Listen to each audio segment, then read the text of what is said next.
Kobashi, vocês já me conhecem. Hoje eu vou falar sobre um assunto muito interessante, muito importante, que é sobre as testemunhas de Jeová e Jesus Cristo. O tema será Desmistificando a Lenda. Eu gostaria de começar aqui contando uma experiência que ocorreu comigo algum tempo atrás. Eu estava fazendo trabalho de evangelização de porta em porta e bati na casa de um certo senhor que veio me atender. Eu falei bom dia a ele, amigavelmente, mas quando me identifiquei como testemunha de Jeová, aquele senhor mudou e falou esbravejando: você é testemunha de Jeová? Saia da minha porta.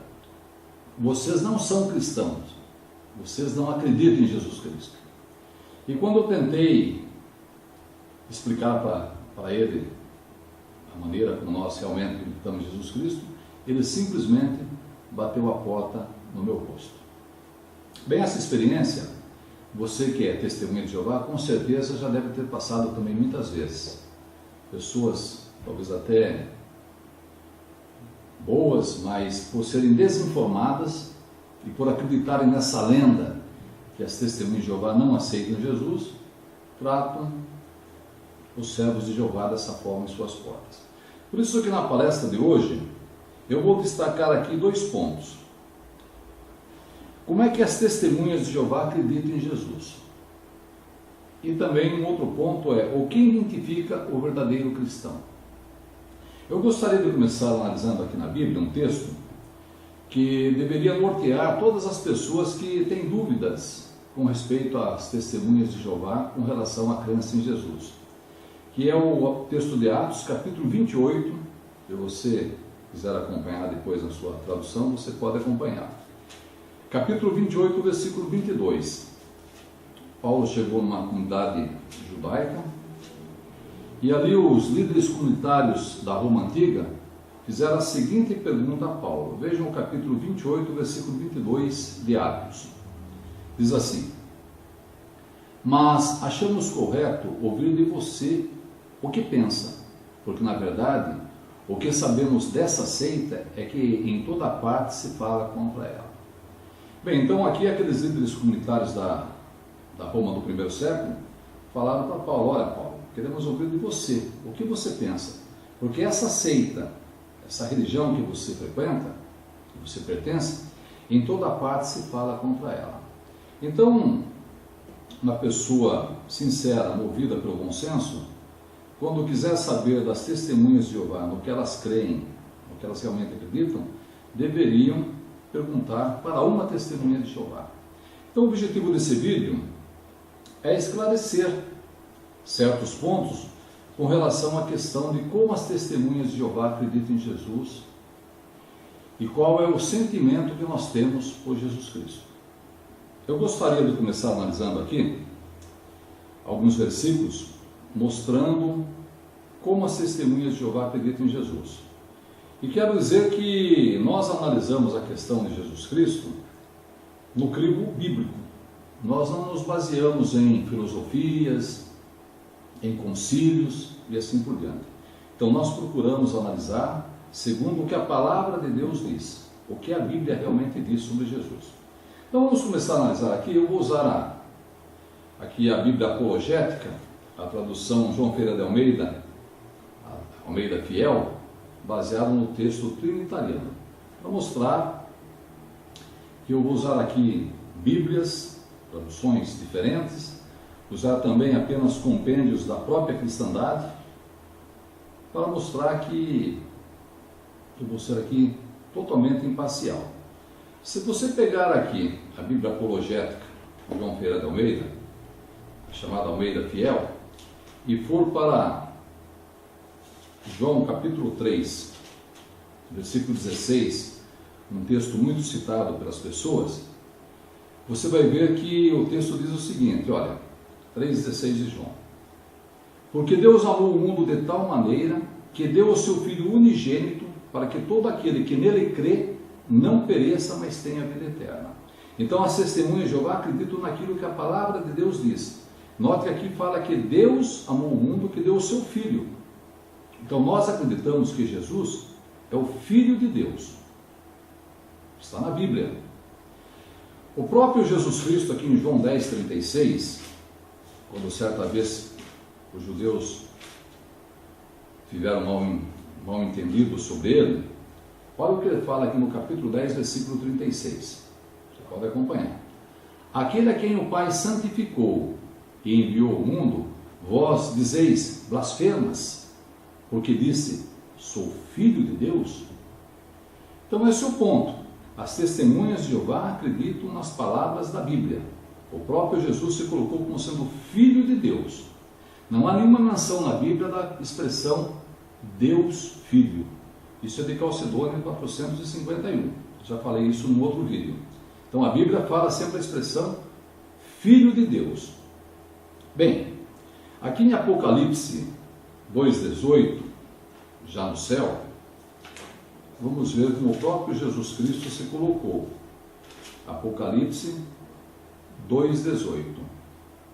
Bom, então Apocalipse 2,18 diz assim, olha, e ao anjo da igreja de Tiatira escreve, isto diz o Filho de Deus, que tem seus olhos como chama de fogo e os pés semelhantes ao latão reluzente.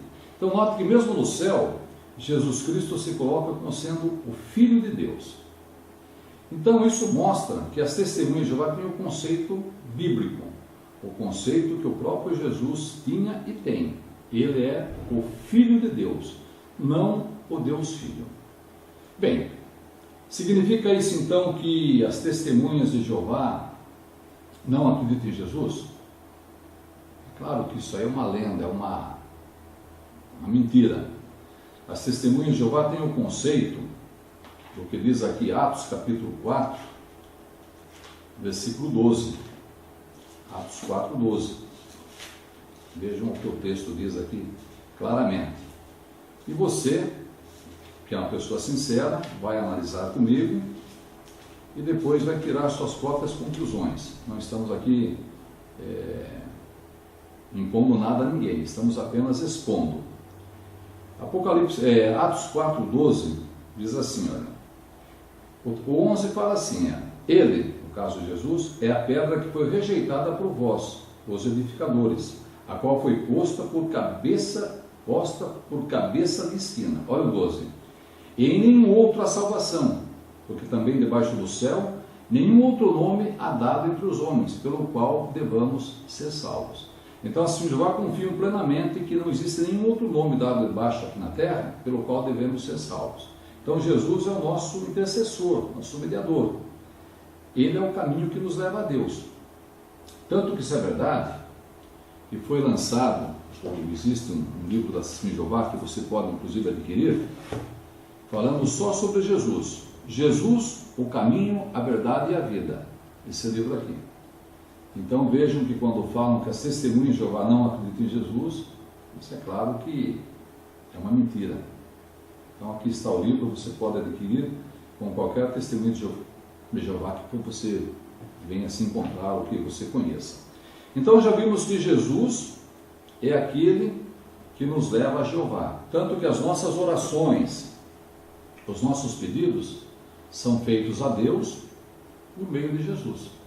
Se você já foi alguma vez no salão do reino das testemunhas de Jeová, você deve ter visto que as nossas orações são a Deus por meio de Jesus. Bem, então o que confunde muitas pessoas? Como a maioria das pessoas, ou a cristandade, acredita numa doutrina chamada doutrina da Trindade, e as testemunhas de Jeová não acreditam nessa doutrina porque ela é pagã, qualquer pessoa com o mínimo de conhecimento bíblico e que pesquise um pouquinho da história sabe que a doutrina da Trindade é uma doutrina pagã. Então a doutrina da Trindade, ela criou um Jesus paralelo, um Jesus que se rivaliza com Jeová. Isso é o que as pessoas que acreditam na Trindade veem, esse Jesus paralelo que se rivaliza com Jeová. Tanto que isso é verdade, que algum tempo atrás, aqui na cidade vizinha de Votorantim, um grupo de evangélicos convidou uns irmãos para uma palestra, e coincidentemente, naquela época, estava ali visitando uma missionária da igreja que esses evangélicos frequentavam. E por ser uma pessoa muito experiente, um cabedal muito grande de conhecimento bíblico, eles colocaram aquela missionária para defender aquilo que eles acreditavam, que no caso era a doutrina da Trindade. Bem, você já deve imaginar o que aconteceu, né? As testemunhas de Jeová começaram a apertar, até que chegou uma hora que a mulher falou, para, vamos parar. E aí ela soltou uma pérola que eu nunca mais esqueci. Ela disse o seguinte, olha, fiquem com o seu Jeová, que eu fico com o meu Jesusinho. Perceberam? Fiquem com o seu Jeová, que eu fico com o meu Jesusinho. Como se Jeová e Jesus fossem rivais. Quer dizer, quem aceita Jeová, então não aceita Jesus e vice-versa. Tão diferente do Jesus da Bíblia, né?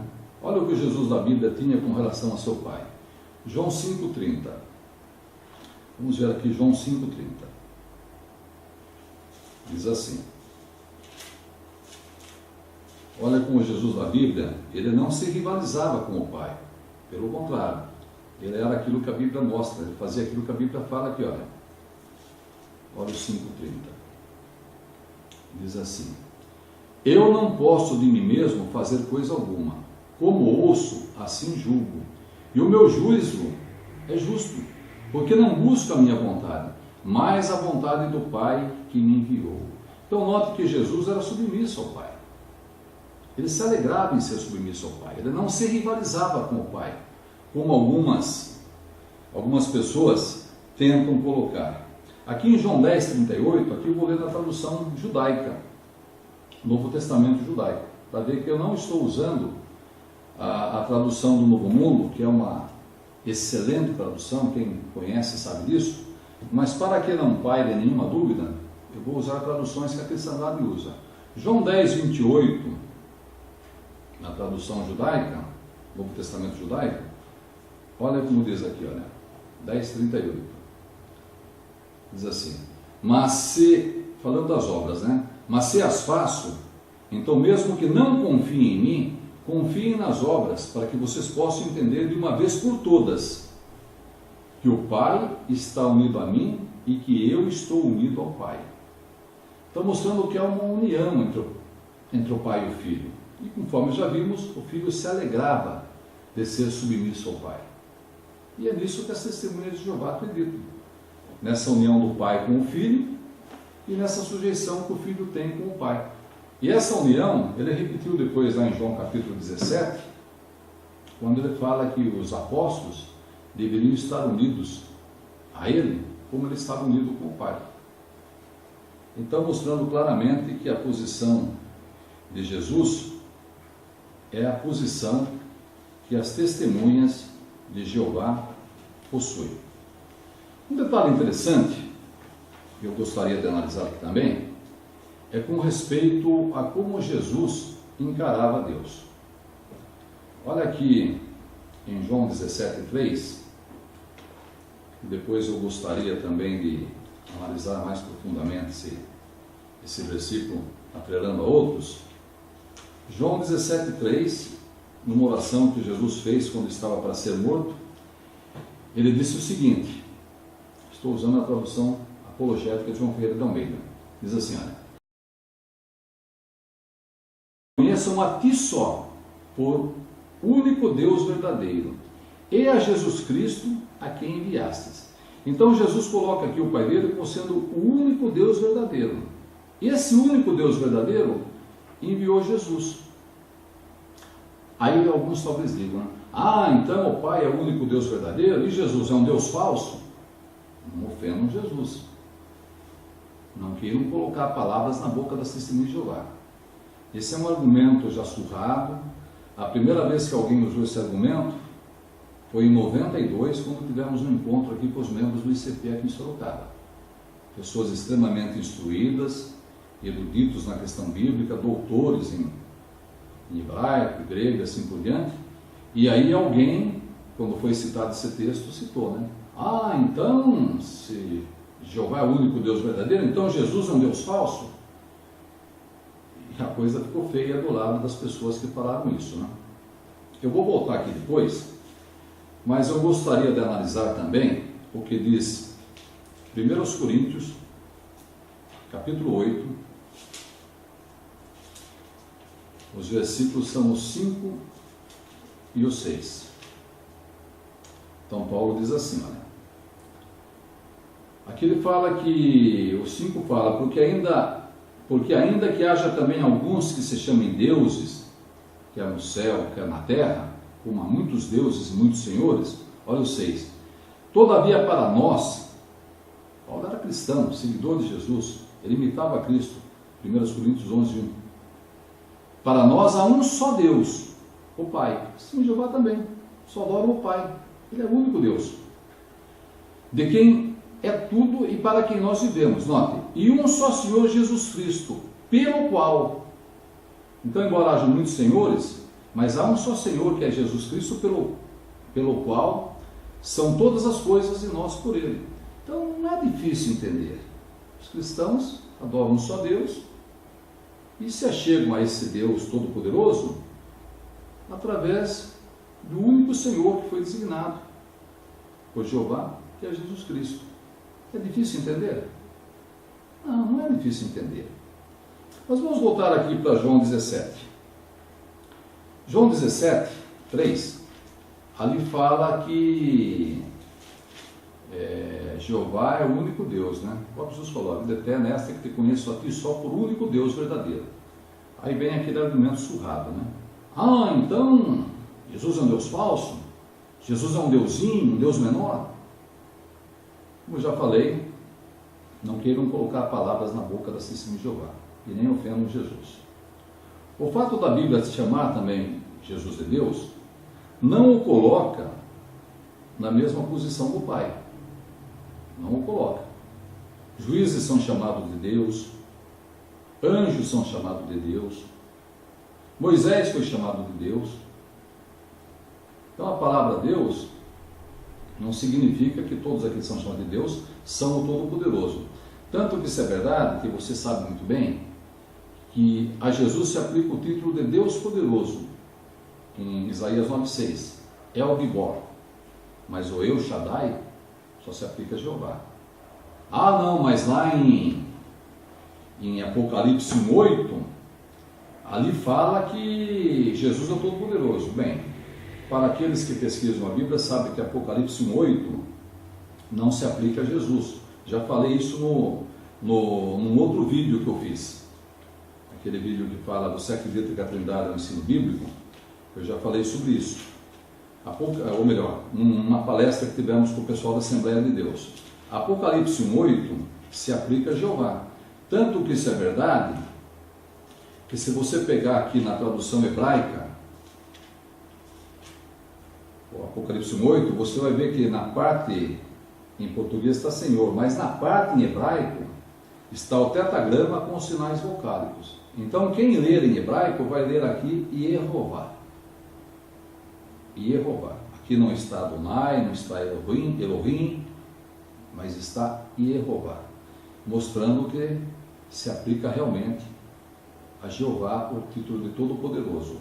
Tanto que isso é verdade, que se eu pegar a Bíblia do Obreiro e for aqui na página, no apêndice aqui na página 1209 e 1489, especialmente na 1489, no apêndice aqui fala que o Apocalipse 1,8 se aplica ao Pai. 1449, né? Diz assim, ó.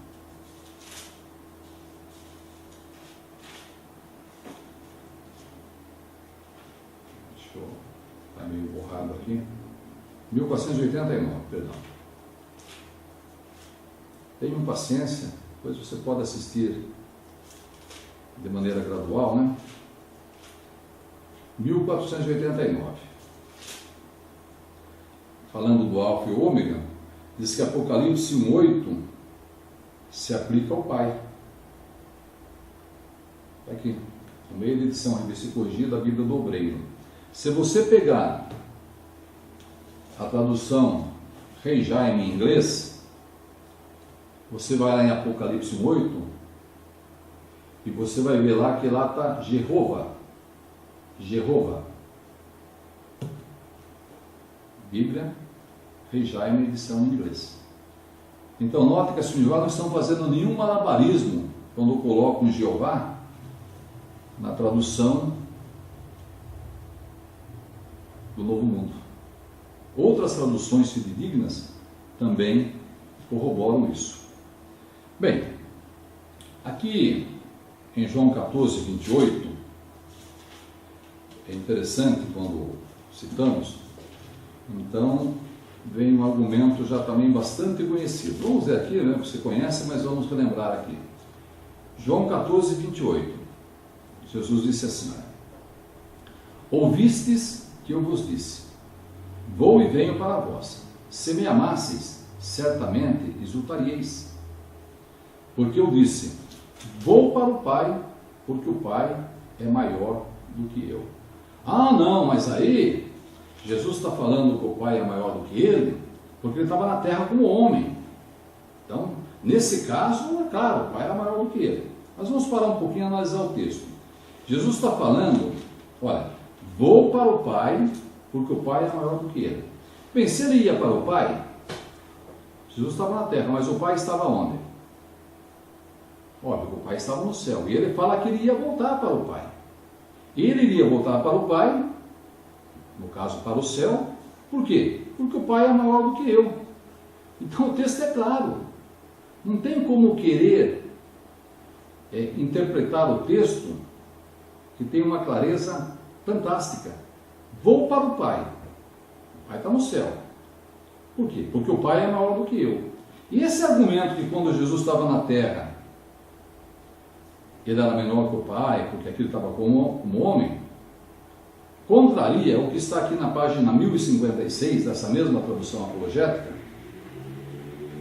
Tradução apologética.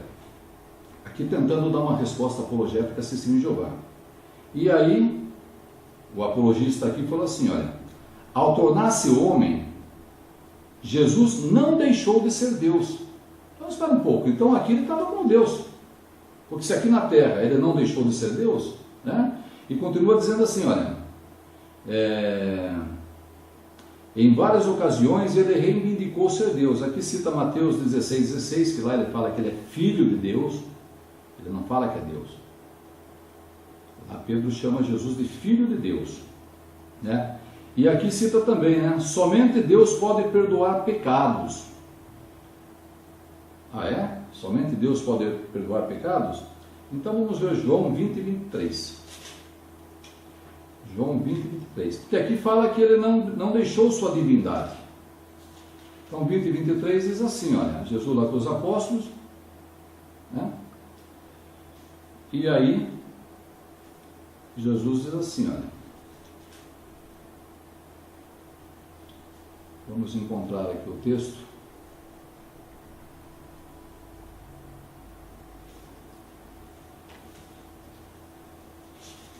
Vamos achar aqui.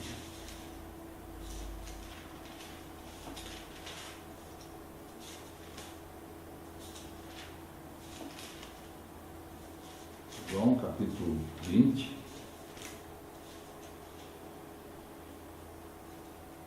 Versículo 23.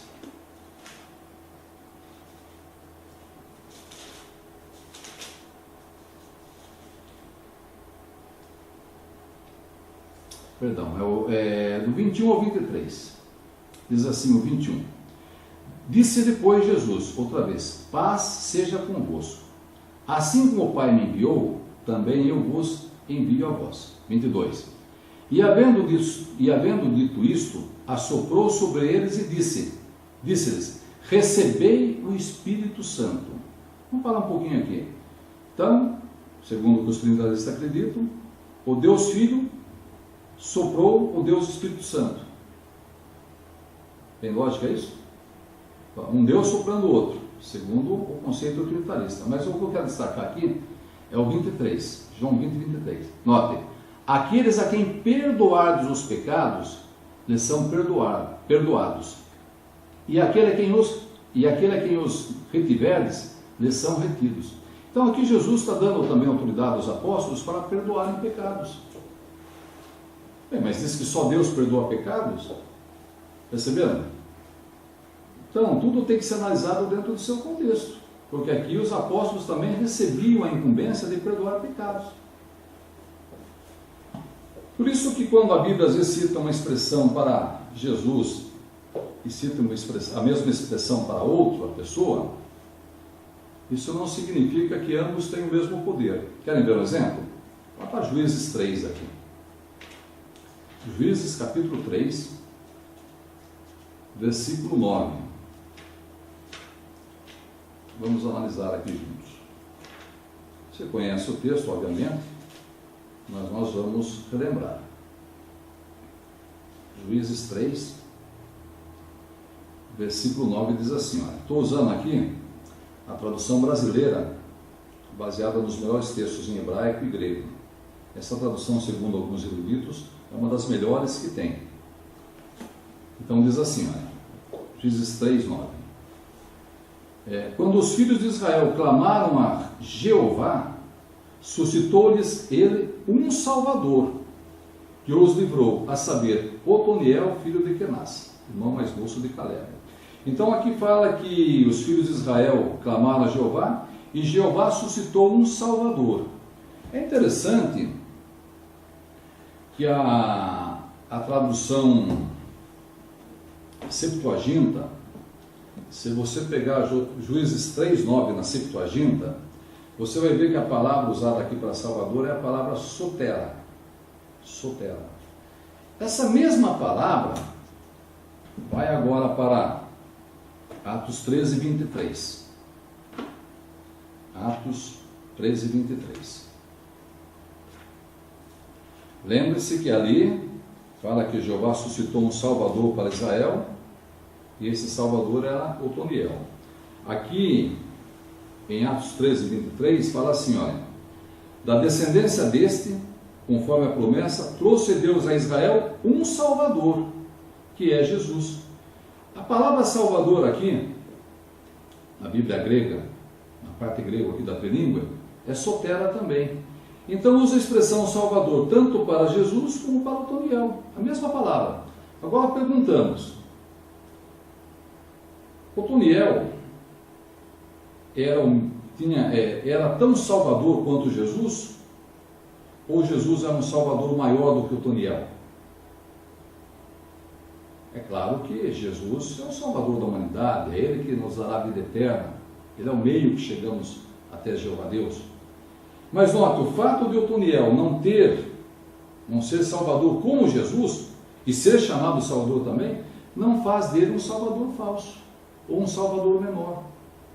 Perceberam? Então o fato da Bíblia chamar Jesus de Deus também, não o coloca na mesma situação de Jeová. E querem ver um exemplo? Muitos nos criticam porque as testemunhas de Jeová colocaram a palavra Deus ali em João 1 em letras minúsculas. É interessante, só a título de curiosidade, que aqui em Atos 12, 21, 22, usando aqui a Bíblia apologética, o meio da fiel, elas fazem o contrário, né? Eles criticam assim Jeová de colocarem a palavra ali em letra minúscula, e aqui eles falam de Herodes, Então o 21 fala assim, 12 e 21 de Atos. E num dia designado, vestindo Herodes as vestes reais, estava sentado no tribunal, ele fez uma prática. Note o 22. E o povo exclamava, voz de Deus e não de homem. A palavra aqui está em letra maiúscula. Então, se aparecer em letra maiúscula, significa o Deus Todo-Poderoso, então Herodes aqui é chamado de Deus com letras maiúsculas. Perceberam? Bem, mas vamos voltar a João 1.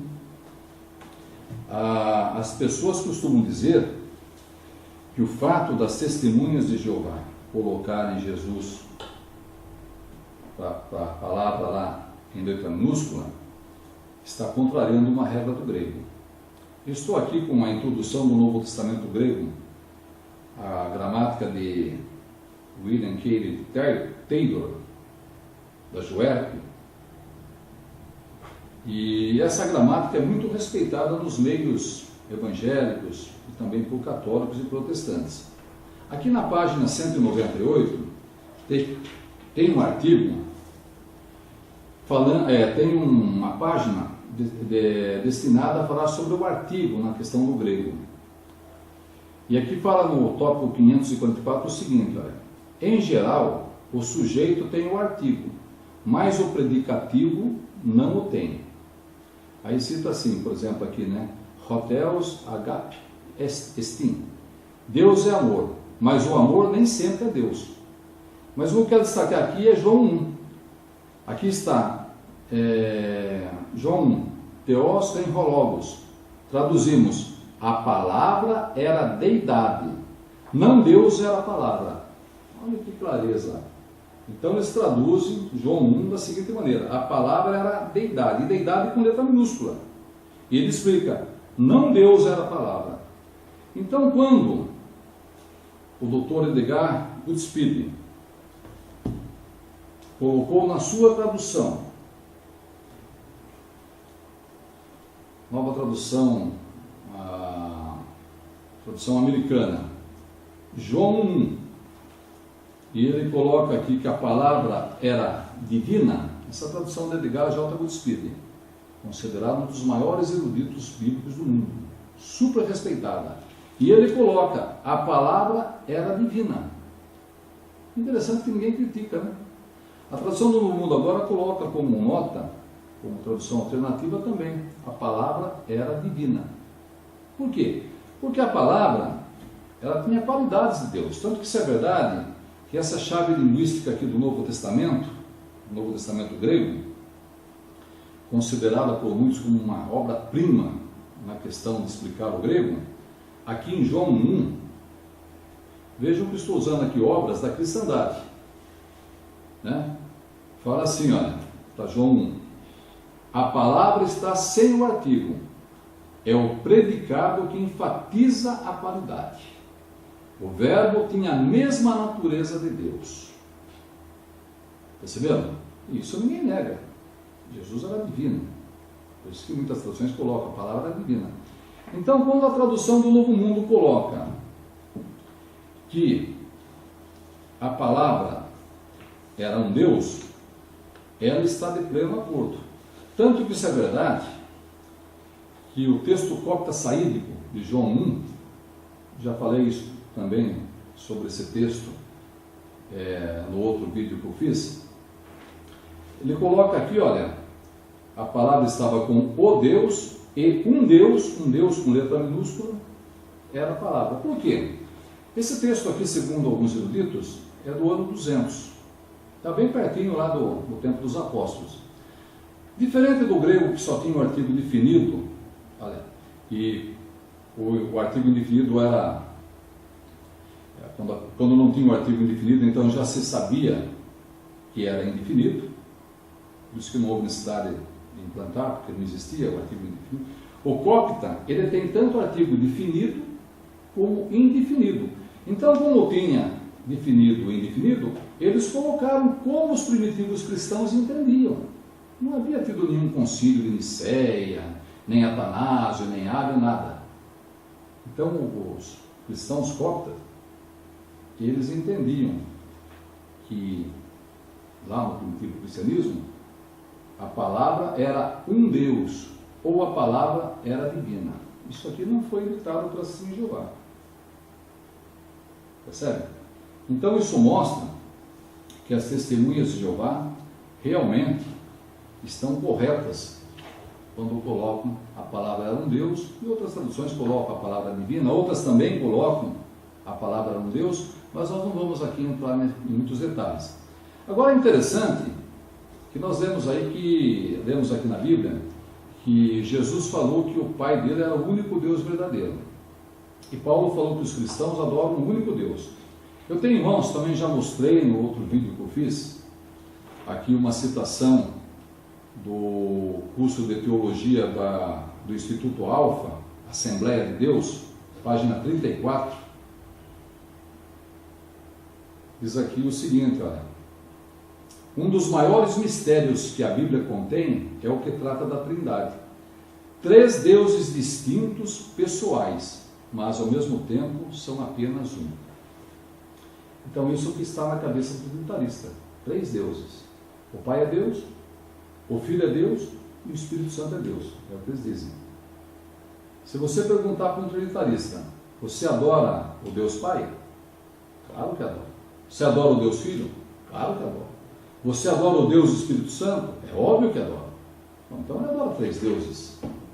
Essa questão aí, não, são 3 pessoas, Deus é um só. Isso, meu amigo. Ponto e outra. Porque qualquer pessoa com o mínimo de sinceridade vê quem está enrolando. Por isso que nós temos tranquilidade para conversarmos sobre qualquer assunto, especialmente sobre esse assunto tão polêmico, tão fácil de entender, né? Que é a Trindade. Então nós acabamos de ver aqui como é que as testemunhas de Jeová acreditam em Jesus. Então, gravem bem o que eu vou falar. As testemunhas de Jeová acreditam que Jesus é o nosso Salvador. É através de Jesus que nós obtemos a salvação, chegamos a Jeová por meio dele. Então, as testemunhas de Jeová são cristãos, testemunhas cristãs de Jeová. Acreditam piamente no Filho de Deus, como a Bíblia coloca, mas não acreditam na doutrina pagã da Trindade, que escondeu o verdadeiro Deus e diluiu, por assim dizer, o verdadeiro ensinamento da Bíblia. Então, todas as vezes que você tiver alguma dúvida sobre a testemunha de Jeová, sigam o princípio de Atos 28, 22. Pergunte para uma testemunha de Jeová. Bem, eu comentei agora aqui pouco que nós iríamos falar sobre as testemunhas de Jeová e Jesus Cristo, desmistificando uma lenda. E se uma única pessoa que tinha um conceito diferente daquilo que eu expliquei aqui agora, mudar de atitude, mudar de pensamento, passar a ver Jesus como realmente nós vemos, esse DVD já valeu a pena. Mas agora eu quero falar sobre um outro assunto, que é o que identifica o verdadeiro cristão. Por exemplo, aqui em João 13:35, vou usar aqui Almeida, baseado nos melhores textos, um texto também que todos conhecem. Jesus falou que iria identificar seus seguidores. João 13:35 diz assim: olha, nisto conhecerão todos que sois meus discípulos, se tiverdes amor uns aos outros. Então Jesus colocou que é o amor que identifica o verdadeiro cristão. Amor. Você tem que amar. Independente de ideologia, raça, cor, o que quer que seja, os cristãos têm que se amar uns aos outros. E segundo Mateus 5,44, até aqueles que consideram os cristãos como inimigo. Então, se nós temos que amar até os nossos inimigos, embora nós não temos inimigos, mas talvez alguns, né, não gostem de Jeová, mas mesmo assim nós os amamos. Então, se temos que amar até aqueles que supostamente são nossos inimigos, o que dizer dos nossos irmãos?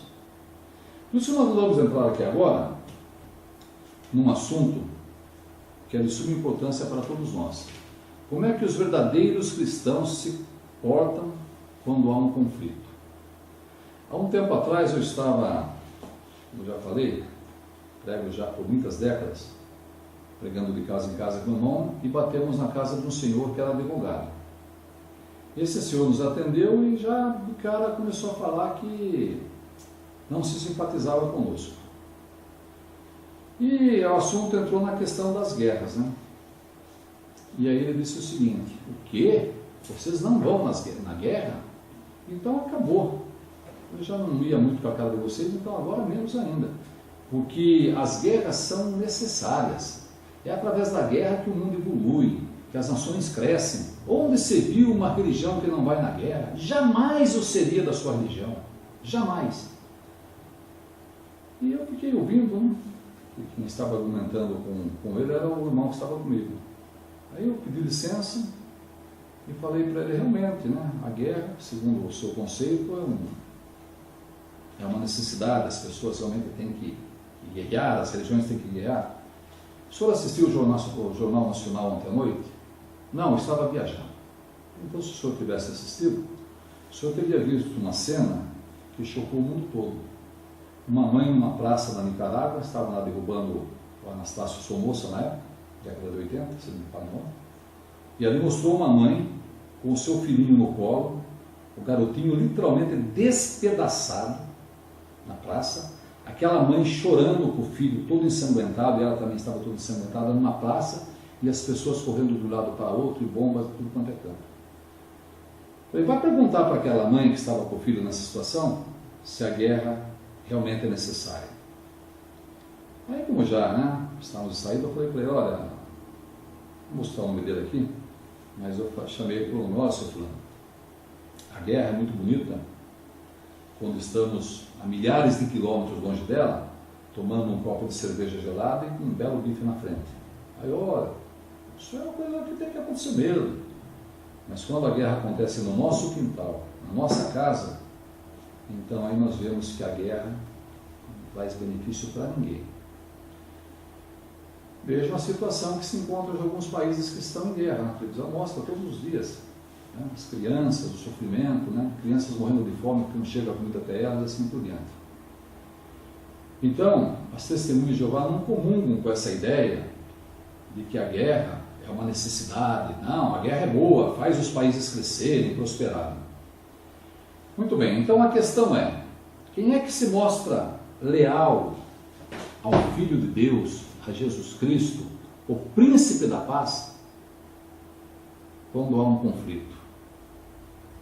Porque falar que crê em Jesus é muito fácil, mas o texto que nós lemos aqui no começo de João 3,16, vamos ler novamente.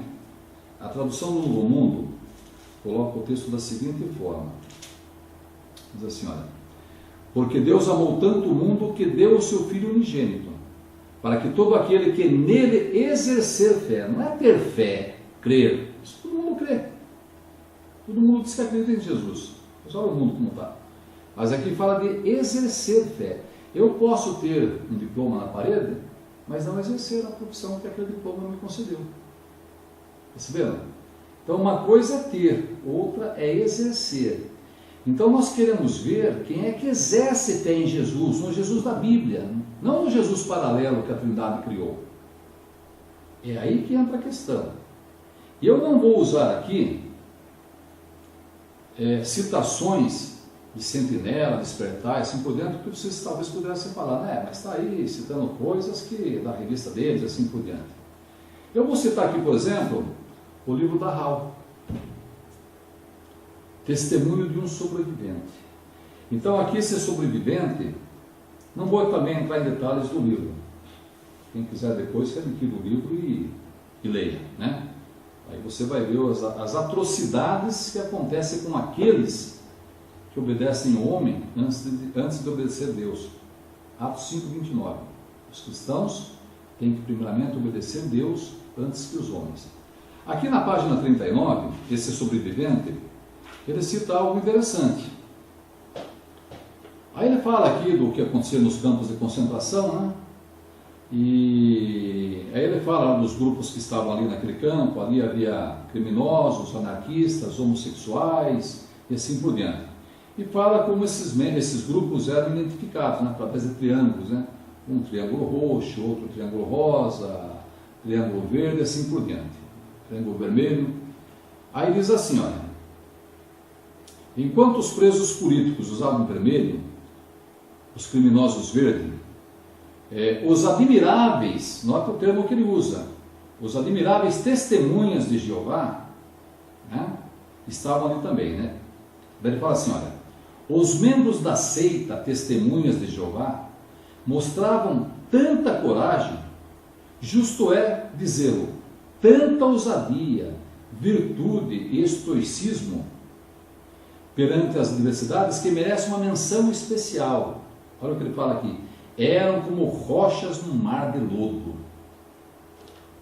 Então você, que se acha cristão e acusa-se de Jeová, pesquise como sua igreja se comportou na Segunda Guerra Mundial.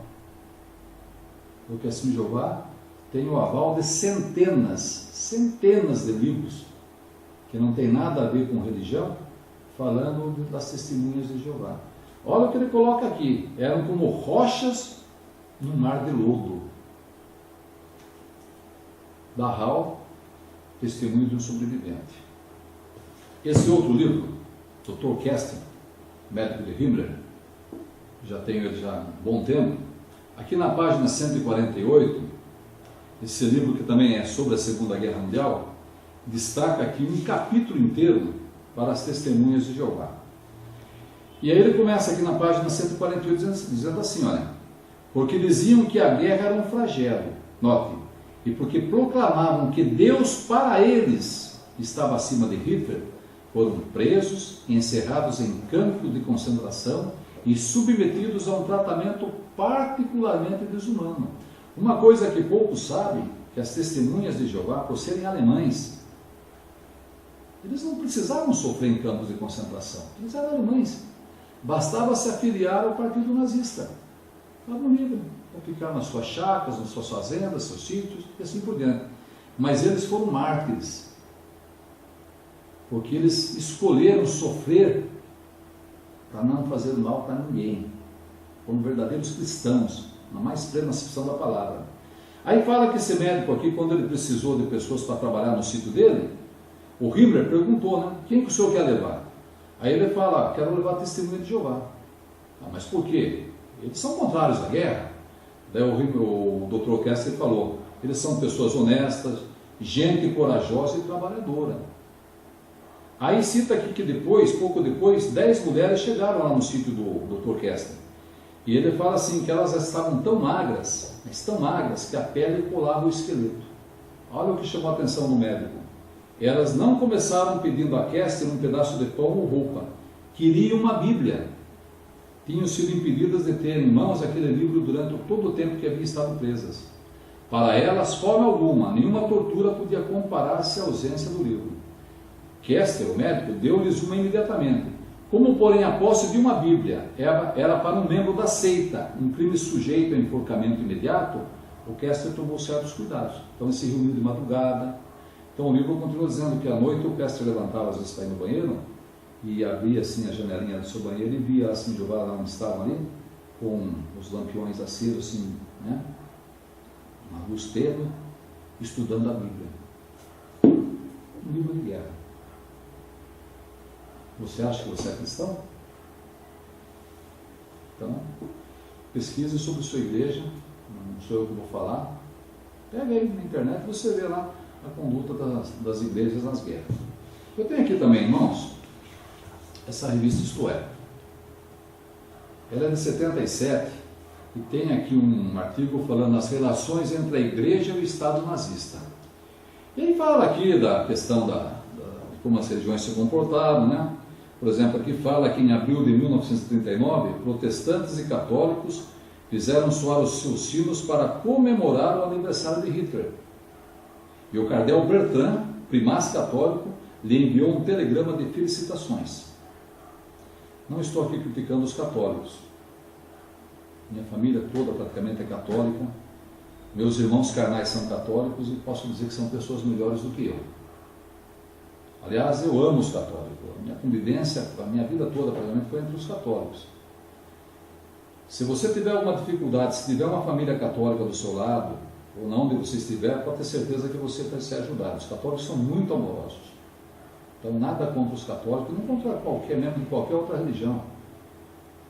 Eu circulo no meio de evangélicos, protestantes, católicos, espíritas e qualquer outra religião, com a maior simplicidade e com o maior carinho. Para mim, todos são dignos de serem amados. Porque se eu não amar meu próximo, eu estou indo contra tudo aquilo que eu prego quando vou de casa em casa, quando eu faço conferências e assim por diante. Então, quero dizer que a minha colocação aqui é expor, não é impor nada a ninguém. Aqui vem falando de uma situação onde Hitler matou lá um monte de gente. Isso aqui está na página 101 dessa revista, se depois você quiser conferir. E aí fala que ele matou, inclusive, algumas pessoas da ação católica. E não deixou que aquelas pessoas fossem enterradas. Ele mandou cremá-las, contrário, como diz aqui, aos ensinamentos católicos. Daí fala assim: no entanto, os bispos católicos não protestaram, como os protestantes também não. Todas as reações foram, ao contrário, favoráveis. Daí fala aqui de um bispo evangélico. O bispo evangélico de Nassau-Hessen, Dr. Dietrich, enviou a Hitler um telegrama de caloroso agradecimento por esta primeira operação de salvamento, seguido por uma carta circular na qual afirmava que o banho de sangue demonstrava ao mundo a grandeza única do Führer. Ele nos foi enviado por Deus. Não é eu que estou falando, é a revista que está falando. Mas tem um tópico aqui falando assim de Jeová. Fala das igrejas, ele fala assim: os mais corajosos, grave bem isso, foram as testemunhas de Jeová, que proclamaram abertamente sua oposição doutrinária desde o princípio, e que sofreram por isso. Eles se recusaram a qualquer cooperação com o Estado nazistas, que denunciavam como sendo totalmente mau. Muitos foram condenados à morte, por se recusarem a prestar serviço militar e por incitar outros a agirem da mesma maneira. Eles terminaram em Dachau ou em hospícios. Um terço foi completamente exterminado.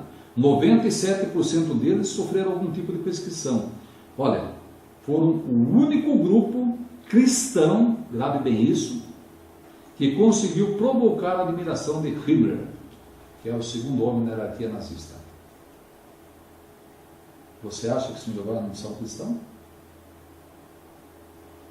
Repense a sua posição. Como eu falei, se uma única pessoa, das milhares que com certeza irão assistir esse vídeo, mudar o seu proceder e passar a encarar assim Jeová da maneira correta, para mim esse vídeo já valeu a pena. Percebendo? Mas tem mais. Esse livro da IBM Holocausto,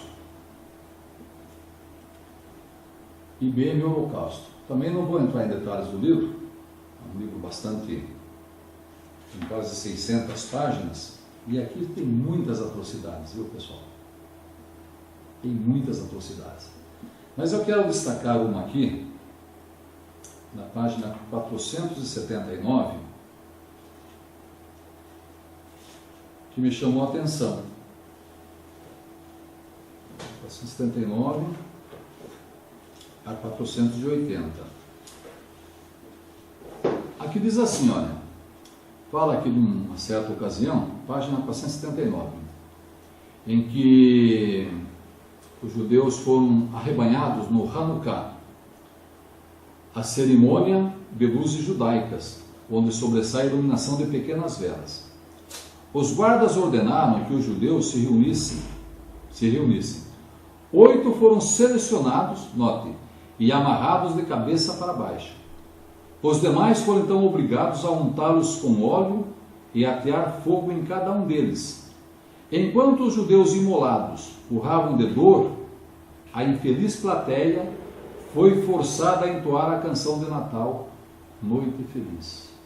Consegue imaginar isso?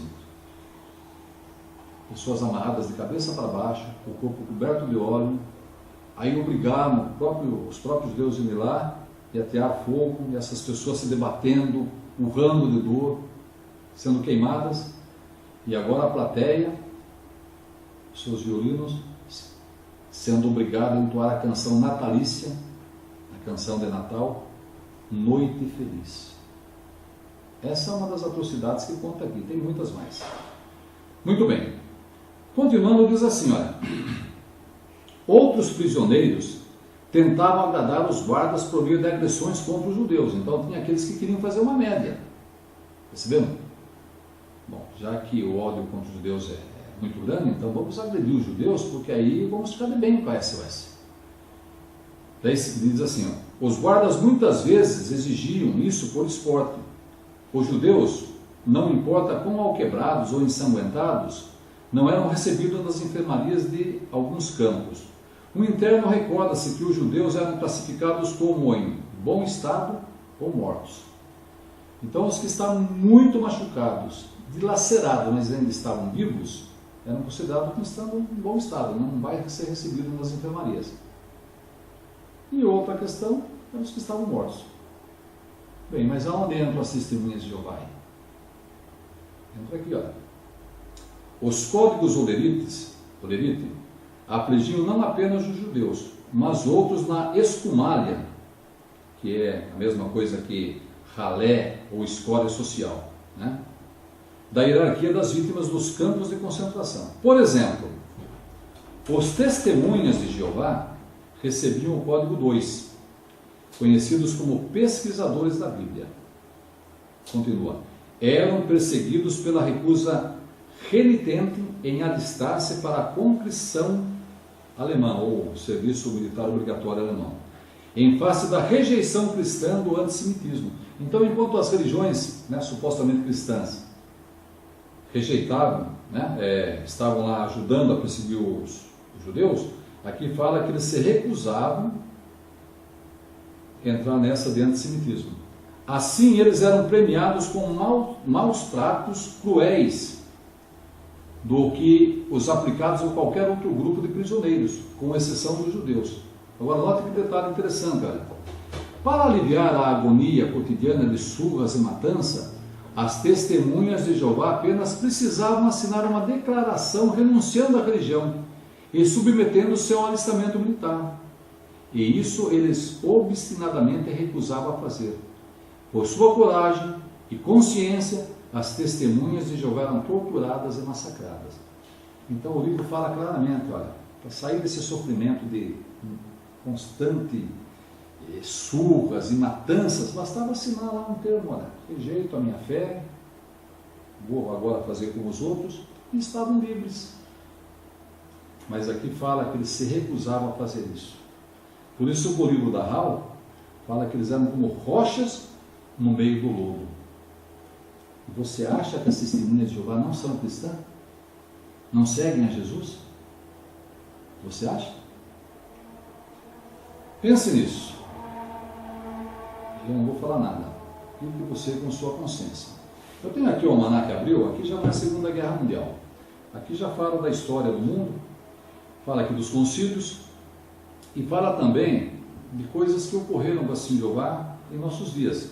Por exemplo, aqui na página 592, isso aqui é o Almanaque Abril, Almanaque portátil, página 592 e 593. Se o vídeo for longo, você assiste por pedaços e aos poucos você assiste o vídeo todo, mas assista que você vai gostar. Aqui falando de Malawi, fala da perseguição, né? Apesar disso, nova área de atrito surgiu poucos meses depois, quando 3.000 membros da seita das Testemunhas de Jeová fugiram para o território zambiano, por se recusar a inscrever-se no Partido Único do Congresso Malauiano. Aqui foi quando estavam sendo perseguidos por Hostig Kamuzu Banda, um médico, presidente de Malawi. E esse médico protestante, ele moveu uma perseguição intensa contra as Testemunhas de Jeová. Realmente, ele massacrou com as Testemunhas de Jeová. E muitas pessoas, até mesmo de outras religiões, cobravam uma posição, até mesmo dos direitos humanos, em função dos massacres que Kamuzu Banda estava fazendo com as Testemunhas de Jeová. Em certa ocasião, só para ilustrar, ele foi para os Estados Unidos e a Igreja Adventista convidou Kamuzu Banda para visitar nos seus hospitais. E enquanto ele estava naquele hospital lá visitando, um grupo de estudantes universitários fez uma passeata, pedindo que ele parasse de matar a Testemunha de Jeová, perseguir, né? E depois foi entrevistado. E aí consta que ele disse o seguinte: não, eu respeito todas as religiões lá em Malawi, eu também sou cristão. Eu pretendo ir ao céu, advogando, e falou, né, a crença que ele era, né? Ele era presbiteriano, né? Eu pretendo ir ao céu advogando a crença presbiteriana. Nada contra a Igreja Adventista, nem contra os presbiterianos. Como já falei, são pessoas maravilhosas, né? Pessoas com quem temos um carinho muito grande e com quem aprendemos muito também. Mas eu quero dizer o seguinte, que as Testemunhas de Jeová, aqui na página 592, fala assim, olha, milhares de seguidores da seita Testemunha de Jeová abandonaram o país após ter sido adotada a resolução que visava despojá-los de seus bens. Lembram-se que na Segunda Guerra Mundial os judeus foram despojados dos seus bens? Aqui em Malawi, em 72, esses jovens estavam perdendo suas propriedades, seus bens, porque se recusaram a se afiliar, assinar uma célula de filiação ao partido do presidente Kamuzu Banda. E aí tomavam seus bens, matavam, estupravam e assim por diante. Então a pergunta é, você acha que as testemunhas de Jeová não eram cristãs? Algum tempo atrás eu estava tomando um café e chegaram dois jovens, bem vestidos, muito educados, e pediram para a dona lá da lanchonete se eles podiam fixar na parede um cartaz. Eu estava tomando café lá, uma tarde muito fria, né, tarde de junho, e eles fixaram o cartaz lá com a autorização da dona lá da lanchonete, a dona Rosa. E aí estava lá, né, um convite para que as pessoas fossem a uma reunião que iria ter no ginásio de esportes aqui na cidade. E o tema era Jesus Cristo, o Príncipe da Paz. Eles colocaram, quando eles foram sair, eu chamei aqueles dois jovens de lá e perguntei, viu, achei interessante o cartaz aí, Jesus Cristo, o Príncipe da Paz. A religião de vocês, ela é uma religião que vai na guerra ou ela não vai na guerra, é neutra se tiver uma guerra? Aí um dos jovens falou, não, a nossa religião ela vai na guerra sim, se tiver uma guerra nós vamos sim. Ah, então vocês vão na guerra? Vamos. Existe alguma religião que não pega em armas, que não vá na guerra, não tem um conflito? Conhece alguma? Aí o mais novo olhou para o mais velho e falou, não, eu não conheço. Daí o mais velho falou, não, tem uma sim, tem uma que não pega em armas, essa não vai na guerra. Eu falei, ah é? Qual é? É um pessoal de testemunha de Jeová. Ah, então, não quer testemunha? O quê? Não quer? É, testemunha de Jeová. Ah, então eles não vão na guerra? Não, eles não vão. Eu olhei novamente para o cartaz e falei assim, você não acha que eles são os únicos que estão seguindo, levando a sério a exortação do Príncipe da Paz, então? Se Jesus é o Príncipe da Paz, eles são os únicos que não pegam em arma, então? Aí o rapaz lá, o mais velho, olhou para mim e falou assim, o senhor é testemunha de Jeová? Eu falei, com muito orgulho. É, logo ouvi, e saíram batendo o pé, né? Então mesmo, Jesus Cristo, o Príncipe da Paz, mas uma organização religiosa que participa de guerra. Então, mais uma vez, eu lhe pergunto, pesquise, analise e veja quem realmente é o verdadeiro cristão. Para vocês terem uma ideia, as testemunhas de Jeová, em 2015, sabe quantas horas elas pregaram de casa em casa, no ano de 2015? 1 bilhão e 900 milhões de horas. 1 bilhão e 900 milhões de horas. Isso é um outro assunto. Mas para mostrar que elas levam a sério aquela incumbência que Jesus disse, né? Ide, pregai o reino, fazei discípulos. Você acha que esses lá não são cristãos?